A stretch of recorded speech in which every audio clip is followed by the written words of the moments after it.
After just 3 years of marriage, her husband completely lost interest in her. They ended up living in a sexless marriage for 5 long years. During this time, she became an empty shell homemaker. At the awkward age of 35, she had no kids, no job, no intimacy. It made her feel like the most worthless woman in the world. Whenever she saw friends her age posting about their kids, she'd get super frustrated. Her wedding ring started to feel like a heavy shackle. When her husband came home from work, they'd exchange a few meaningless words, almost like strangers. Their communication grew less and less. After seeing a 60-year-old friend get pregnant, her desire to have a child grew even stronger. But even when she tried to approach her husband, he turned her down again. She told him how worried she was about not having a child. She just said, "The two of us are already a family," then walked away without another word and slept on the couch. Not wanting to feel completely useless, 35-year-old Sumi decided to re-enter the workforce. At a work party, a colleague suddenly asked her what marriage meant. The question caught her off guard. She didn't know how to answer. But another coworker, Maya, jumped in and said, "Marriage is where love goes to die. It's that feeling of wanting a divorce but not being able to." Sumi didn't really get what Maya meant, but the comment stuck with her. Later, as Sumi and Maya were chatting happily, she spotted her husband across the room. He was laughing, really warmly, which he never did with her. The sight made her so anxious that she hurried. But what she didn't know was that he was laughing like that because he had run into his first love. After all these years, both of them were thrilled to see each other. That night, Sumi didn't dare ask her husband about it. Instead, she blamed herself. 私はも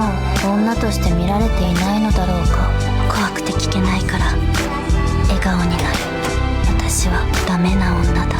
She reached out to her best friend for a makeup session. Later, she stood in front of her husband with hopeful eyes, but he didn't even notice. Bit by bit, the disappointment piled up. Meanwhile, her husband was happily looking at photos his first love had sent him. That happiness even made him a little more engaging with Sumi, but eventually, she wiped off her lipstick with a sinking heart. Sumi was just that insecure and timid. That night, her husband went on a private date with his first love. They had dinner together. When she mentioned her son was into football, he brought out a football he'd bought just for him. They talked about the old days and the present, and the mood between them grew more and more intimate. When he got home that night, he didn't pay any attention to Sumi. He just kept chatting with his first love online.